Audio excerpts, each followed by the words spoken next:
құрметті оқушылар. Бүгінгі 15-ші сабақтың тақырыбы ю әрпінің жазылуы. Сабақтың мақсаты ю әрпі бар сөздерді сауатты жазуға үйренемін. 60-ші жаттығуға назар аударайық. Мәтінді түсініп оқы. Парашют. Парашютпен ұшақтан секіруге құмар болдым.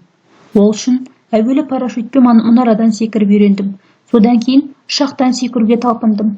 Бір күні таңертең беліме парашют байлап ұшаққа міндім. Ұшақ жерден биікке көтерілді.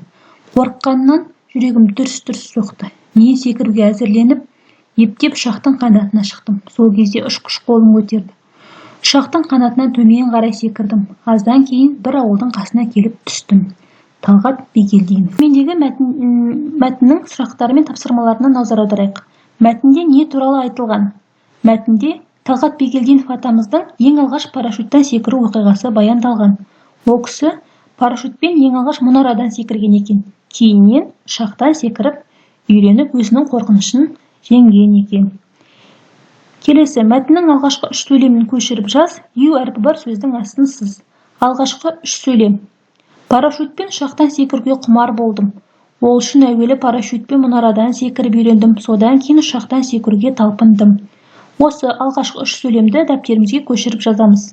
Және де ю әрпі бар парашютпен деген сөздердің астын сызамыз. Келесі 61-ші жаттығу. Суретке қарап, гимнастикалық жаттығу жасау кезінде не істеу керек екенін айт.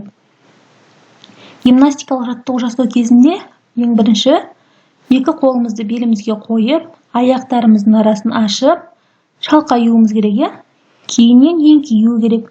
Одан кейін оң қолымызды көтеріп, сол қолымызды белімізге таяп, кезекпен кезек қисаюымыз керек. Демек, шалқаю, еңкею, қисаю деген іс-әрекеттерді қолдануымыз керек. Сөздердегі көп нүктенің орнына и, у, ю әріптерінің тиістісін қойып көшіріп жаз. Шалқаю, еңкею, қисаю, жантаю, яғни барлық 4 сөзге де біз ю әрпін қойып шығамыз. Бұл жаттығуларды қай сабақта үйрендің?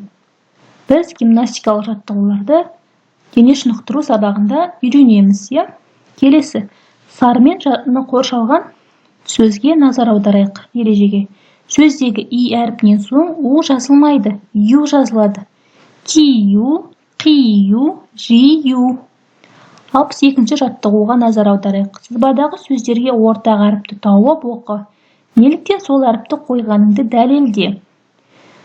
Біз мына жерде берілген 4 сөзге де ю әрпін қойып шығамыз. Есею, көбею, тыңаю, сарғаю. Неліктен біз ю әрпін қоямыз? Себебі сөзде и, у дыбыстары естілгенімен жазған кезде олардың орнына ю әрпі жазылады деген ережені басшылыққа алып, біз барлық 4 сөзге де ю әрпін қойып шығамыз. 63-ші жаттығу. Сәйкестендір. Мысық мияулайды, пырылдайды. Күшік шәуілдейді, аю ақырады. 64-ші жаттығу. Жоспар мен тірек сөздерді пайдаланып, әңгіме құрастырып жаз. Хайуанаттар бағына саяхат. Бірінші жоспар бойынша. Екінші хайуанаттар бағында қызықтар. Үшінші саяхаттың әсері. Және де мынандай тірек сөздер берген екен. Балалар, саяхат жасау, маймыл, піл, кері, қуану. Кәнеки енді осы жоспар бойынша өзіміз әңгіме құрастырып көрейік. Балалар хайуанаттар бағына саяхат жасады. Олар хайуанаттар бағына маймыл, піл, керікті көріп, іс-әрекеттерін қызықтады. Балалар саяхаттан ерекше әсер алып, үйлеріне қуанып қайтты. Осымен 15-ші сабағымыз аяқталды. Егер де сабақ сіздерге пайдалы болған болса, арнама жазылып, лайк басып, комментарий қалдыруды ұмытпаңыздар. Келесі 16-ші сабақта кездескенше қош сау болыңыздар.